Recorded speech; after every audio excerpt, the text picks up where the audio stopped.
Reading with your kids.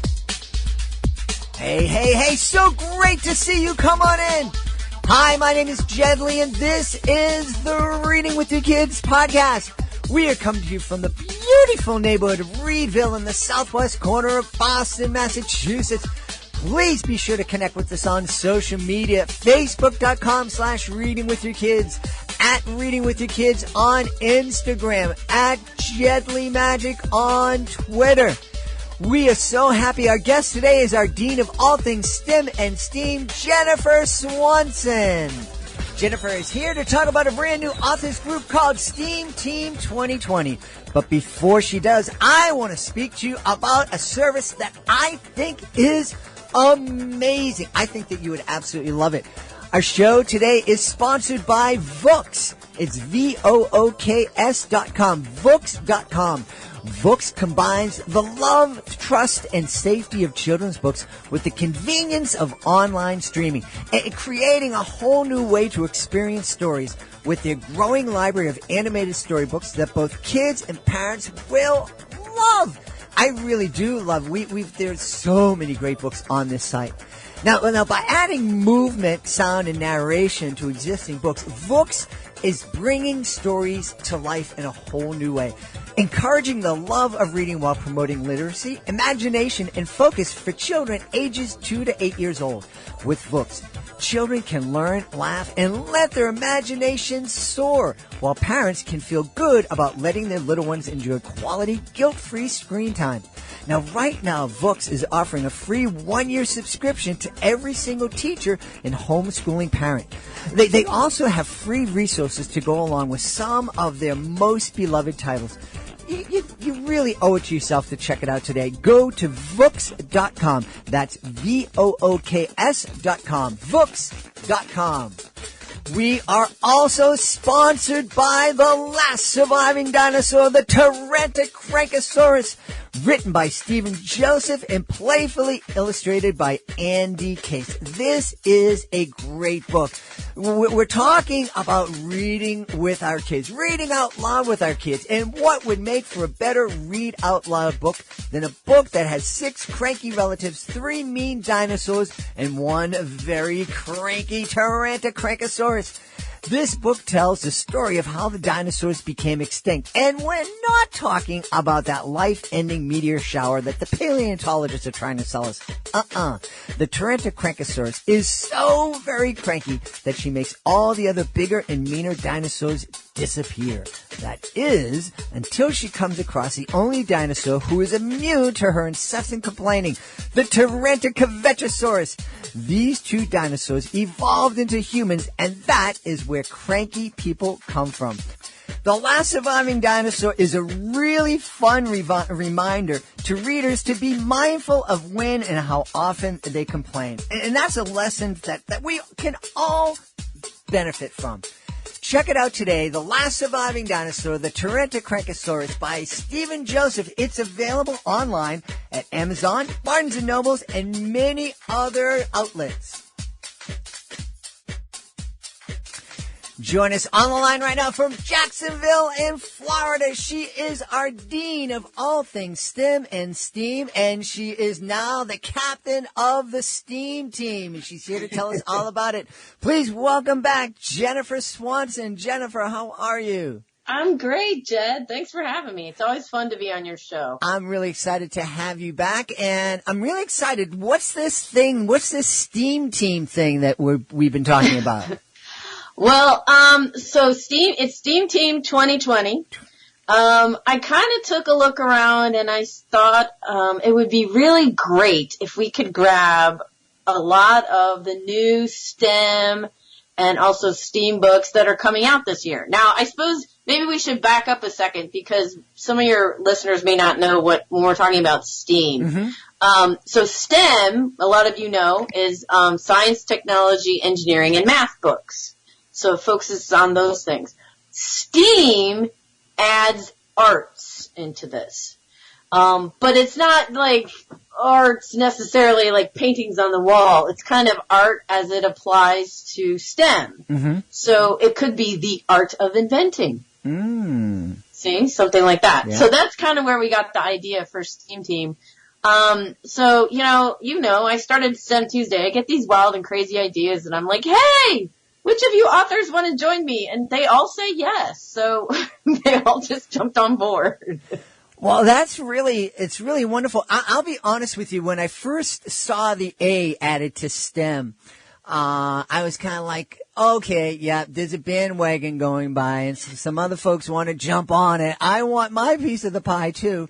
Yes. But the more I've talked to you and to other authors, there is an art to science, and there's a need to be creative and also to kind of think like an artist and think imaginatively in order to move science, technology, and engineering forward, probably even math. Yes, absolutely. And also, if you are going to say art in its actual form, there's a lot of science in art. Mm-hmm. A lot of artists will study science, like geometric shapes, and even, dare I say, calculus, although don't ask me about that. But a lot of that is in art. So it seemed to me kind of like a natural addition to add art in. Now, I've heard them call stream, where they add in reading and all this kind of stuff. Reading is pretty across the board. Mm-hmm. But I think STEAM and STEM, you kind of hear them used interchangeably in at least my world. I don't know if they're used a lot in schools yet. I know a lot of schools just call it STEM. Mm-hmm. But, the idea of creating this was to just get the word out in one place that you can go, which we've created a website. There's like over 40 brand new STEM books that are coming out this year. So instead of you having to flip through Amazon or your indie publisher your indie bookstore, wherever you're going, we have it all right there. You can take a look at a lot of them. And they're not just nonfiction. We actually do fiction and nonfiction. Oh, wonderful, wonderful. Yeah, no, it is a great idea. We've had a number of different teams on. Probably the most fun and the one that we've had the most fun with was the spooky middle grade authors. And they're a group of 9 or 10 different authors who write spooky middle grade books. And they do all sorts of wonderful, wonderful, great things together. In fact, they came on. I gave them a prompt once, and 9 of them came on, 9 guests at the same time, came on the show together. And each one of them took the prompt, and, so author A started it and then went to B and then went to C, and they came on and presented the story together.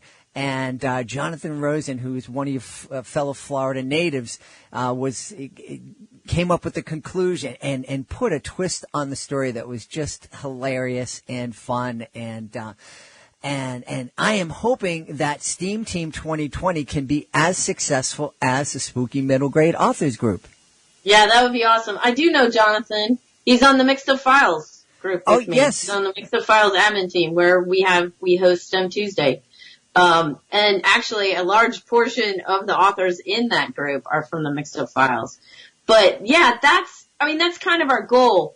We've seen, I don't know if it's transparent to your listeners, but in our world, we see, sometimes when you group together with a bunch of other authors and you create sort of like a marketing thing, it makes it easier to get the word out. We actually do what's called a Twitter chat last night, it's kind of wild and crazy. It's like a whole hour, and there's all of these different questions, and everybody responds to the questions, and how fast, if you're on Twitter, how fast it moves. Uh-huh. Yeah. But we had a bunch of teachers on there last night, and we were talking about the difference between narrative and expository STEM books, and we had so many people ask questions and teachers that were curious about this, that it worked really well, I think, to get the word out. And plus, it makes it easier if you have people that follow STEM books and want to buy STEM books for their kids. It's hard for you to figure out what are the new ones that are coming out. Well, go to our website. Mm-hmm. It's SteamTeamBooks.com. Yeah. And that's a great place to start. You don't have to, it's not the end all be all, but it's a great place to start. Yeah. Talk a little bit. We've touched on it here in the first few minutes of our chat today, but talk a little bit more about just coming together, because it's a great idea. And one of the things I love about the kidlit world is that while authors are quote unquote competing against each other, you know, you have different books and whatnot, there's a lot more collaboration and a lot more cooperation in the kidlit lit field. And this just seems to take that cooperation and make it, the word professional is coming to mind. It just kind of makes it more structured and I think more effective. What can you talk a little bit about that from the author's point of view, the advantages of joining something like SteamTeam 2020? Yeah, so as an author, we wear about 15,000 different hats. Mm-hmm. I mean, a lot of people think all we do is sit at our computers and write, and that is part of what we do. But these days with social media, I mean, there's all of these different platforms. There's Twitter, there's Instagram, there's Facebook. I mean, billions more. The publishers need help. I mean, you can't publish a book and expect your publisher to do everything. Mm-hmm. Not every person goes on a book tour, all that kind of stuff. So as an author, you need to put on your marketing hat, which, you do marketing. You can marketing, you can do a tiny little thing and get a great return. You can do a huge thing and get no return. Mm-hmm. So you never know what you're doing. I mean, that's exactly how marketing works. There's no predicting it. But when we all kind of group together, it makes it easier. So if we have a place that is kind of pushing out the information about all of our books collectively, then we each take a turn. Like, one of us will run the Twitter account for, we're also on Twitter, on SteamTeam 2020 for this week. Like last week was my turn to run it. This week I'm running the Instagram account for SteamTeam 2020. So instead of thinking if it were just me, like I would need to be on that account every week. Mm-hmm. And, I don't know if you go on social media, but that is just a gigantic time suck. I mean, it's like, oh my God, I was just on Facebook for 3 hours. What happened? Uh-huh. like you go into this wild thing.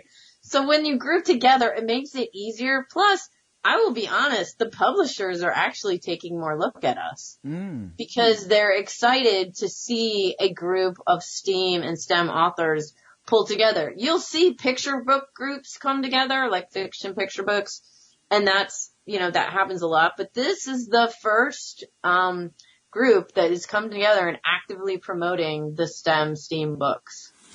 And that's great. I do know that, publishers, they communicate through me, and it's like, we have to have the authors out there working in marketing because we don't have the resources.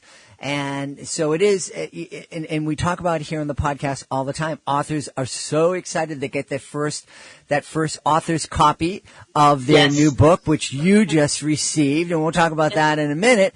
But but with that new book also comes a new hat. The hat of you now have to put the hat of the your book incorporated on. You're the CEO. You're the head of marketing for that, and yes. And it makes perfect sense.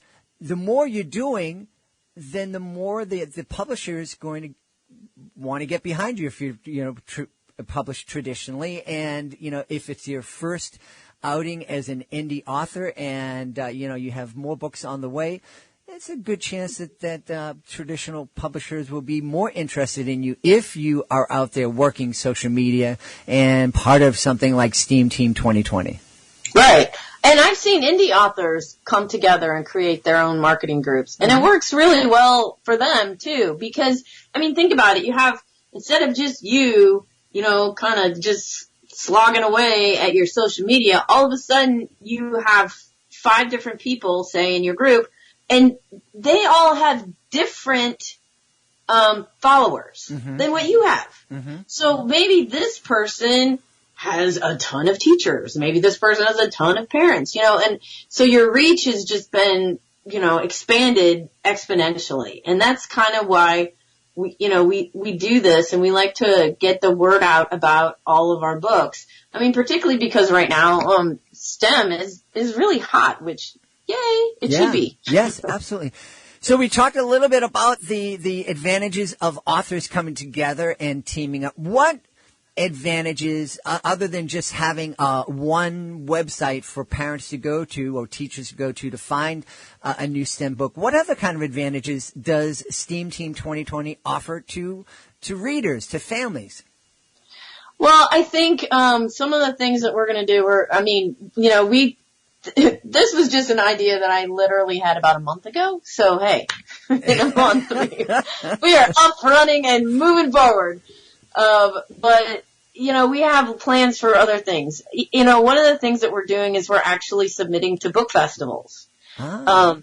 Because, of course, not all 40 of us are not going to go to one book festival, although that would be nice, But, it's great to help to go there and highlight the different books for that. So if we go to book festivals, then parents and readers will be able to come to the book festivals and maybe they'll have like a little science area, And a lot of our books are kind of lend themselves to sort of makerspace stuff. So if we go to book festivals, there might be like a little makerspace or some kind of science thing they can do. We're looking at pulling together a newsletter to get information out about where you can find all of us, because we're all over the country, of course. And so we're also, like I said, for the teachers, we do these Twitter chats, we're doing blog posts, and we're not just saying, hey, buy my books. The conversation we had last night was, as I mentioned, the difference between narrative and expository books. So a narrative book is something that tells a story. So like 95% or more of the fiction books that you read, they're all narrative. It's a lyrical, it tells a story, it has a beginning, middle, and end. An expository book is something that kind of explains a process or gives tons of really cool information. A lot of what I write would be expository. So my Save the Crash Test Dummies book is all about the history of car safety engineering.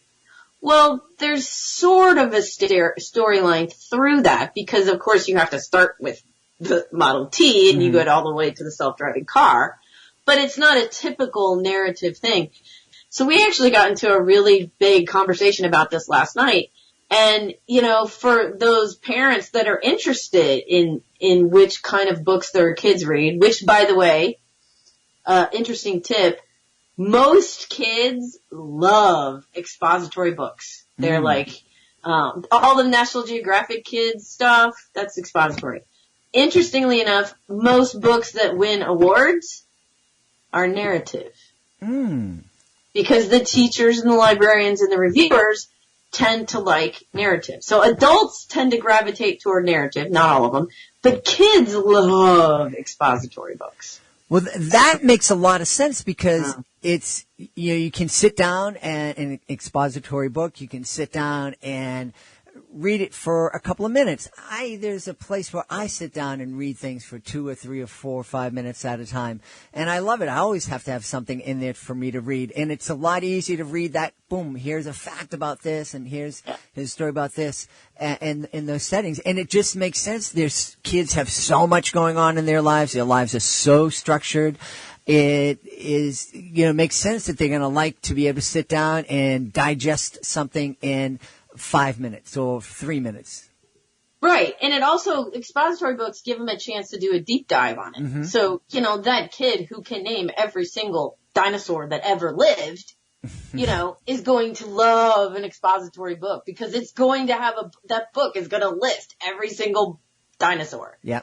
Like my Beastly Bionics book that we were going to talk about, that's about robots and how we're building them out of new technology.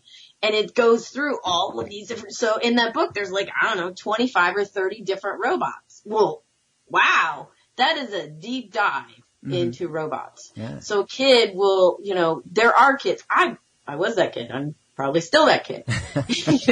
I'm very curious. And for me, curiosity is all about learning everything I can about a subject. Yeah. And that's what kids really like. I think when you're older, as an adult, sometimes you like more of the storyline, especially maybe a storyline that takes you out of your life for a while. Uh-huh. Mm-hmm. Well, and that is absolutely true. I mean, you just look at the media, look at movies. There are movies that are, the movies that my wife takes me to all the time. You couldn't get a teenager to sit through one of those movies with a gun to their head. It's just no way. So if you want something comparable, if you think of expository books loosely, okay, so don't anybody call me and say this was bad, but you could look at it as kind of like an action movie, because a lot of action movies have a little bit looser narrative than, say, like a love story or a romance or something that or even a drama. They're going to have a much more solid narrative where you develop characters. Whereas if you're into smash and love, all these kind of things, you might like expository, because an high action movie is kind of like an expository book. Yeah. I'm just thinking back to my son, and he would love the Pokemon cards and the Digimon cards. Yeah. And as we're talking, I'm like going, well, that's that's expository. There's 1,000 different cards. Each one of them has a different fact about this different character, and then there's ways for them to interact. And I don't understand it all, but it just that's a kid who's going to sit down and read a Nat Geo book with all those different facts, as opposed to wanting to sit down and read a 700 page novel. Yes. Yeah. Well, and so that right there, I mean, look at that. We got on an amazing conversation, but that right there is one of the reasons why we collectively have come together to create this group, because we're spawning conversations like this. We're getting people to take a look at nonfiction. And I will be honest, we kind of feel a little neglected as nonfiction, because fiction gets all of the glory. It wins the Newbery, it wins the Caldecott. It wins all of the amazing things. And nonfiction is kind of off to the side, but really just as important. And I think we talked about this once before, but I read a statistic, and don't hold me to this, but I read a statistic a little while ago that said, I think nonfiction adult sells better than some fiction adult. Wow.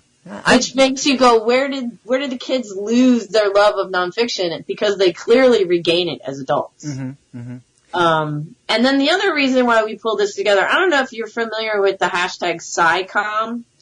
It's SciComm.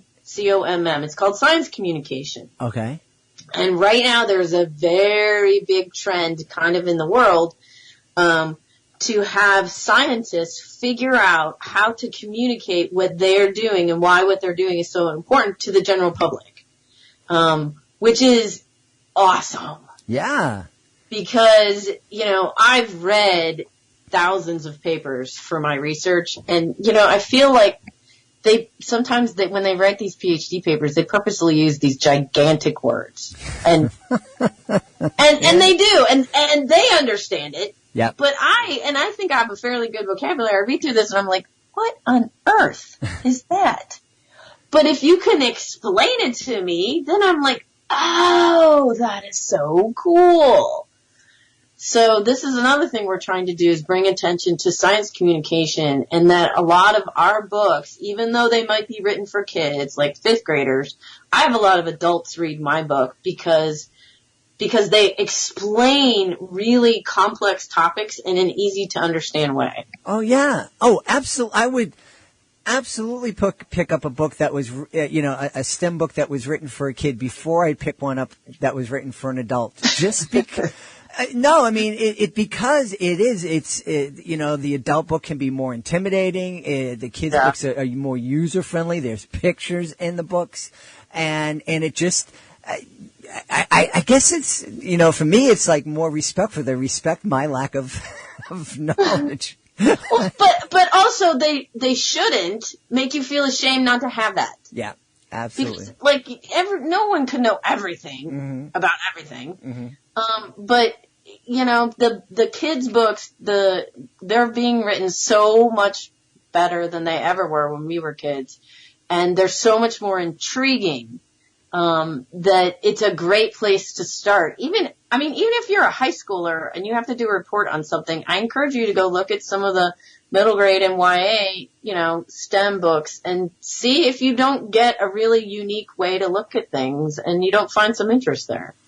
Well, I'm really interested in learning about some of the people, not all the members of your STEAM Team 2020, but who are some of the folks that, and we're going to have a lot of the authors from STEAM Team 2020 on the podcast. So who can we look forward to seeing? Oh, wow. So I will say that if you want the entire list, of course, you go to our website, steamteambooks.com. A few of the authors you will recognize because you've had them on your show before. I think you had Kate Messner, right? Yeah. We have your best buddy, Heather Montgomery, is in it. Yes. The queen of yucky science. Yes. Lori Walmark is on there. But we also have big authors that you know, is Steve Swinburne. He's a long time science writer and his book coming out is called Run, Sea Turtle, Run. Ooh. It's beautiful. We have, of course, Melissa Stewart is part of it. Lori Griffin Burns, she is an actual scientist. She has her PhD and I can't remember what it is in, but she's an actual scientist. She might be a biochemist. But anyway, her book is called, you'll love this, You're Invited to a Moth Ball. A nighttime insect celebration. Which is cool, right? I mean, you get to, like I said, these are unique things that we're looking at. Let's see, who else do we have? Darcy Patterson has a book about erosion, which is a really interesting topic, particularly if you live, you know, I don't know, in LA. Anybody's familiar with the Baby Love Science books? Which they're board books. These things are huge. Ruth Spiro is part of our group. Oh, great. I mean, there's so many. There's more than you can even count. Sarah Albee has this new book out I'm so excited to read called Accidental Archaeologists. So science meets real life mystery. In this adventurous look at incredible unexpected finds that changed history. Awesome. I am excited. And remind us again the title, because you just kind of glossed over it. The title of your new book that you'll be coming back on to talk about. Yeah, so it's called Beastly Bionics. Beastly Bionics. So it's for the kid who loves robots and then wants to learn a lot more. Like they might be really into makerspace and coding, but they're kind of like, what do I do with this? So this book, I think I was telling you before, is kind of interesting. A lot of the technology in this book is not complete. So what I did was I talked to a lot of scientists who are in the middle of creating these brand new robots, and they're hoping that a lot of this stuff works, but they're building robots based on animals. Whoa. Oh, they're doing a lot of that at Boston Dynamics right here in the city. Those are scary. And Boston Dynamics, they have a robo dog. Yes. Yep. Yeah. No, that stuff is like fascinating and terrifying. It is. But like on the cover's really cool. There's a picture of the real gecko. And then the gecko robot they've created. Ooh. Wow. So, I'm excited. I am excited. Oh, so remind everybody the website where they can go to learn more about STEAM Team 2020. It is SteamTeamBooks.com. That's awesome. We've been talking to our Dean of all things STEM and STEAM, Jennifer Swanson. Jennifer, thanks so much. Thanks for having me, Jed. Please be sure to join us for the next edition of the Reading with Your Kids podcast. Our guest will be blogger Sarah Sherman.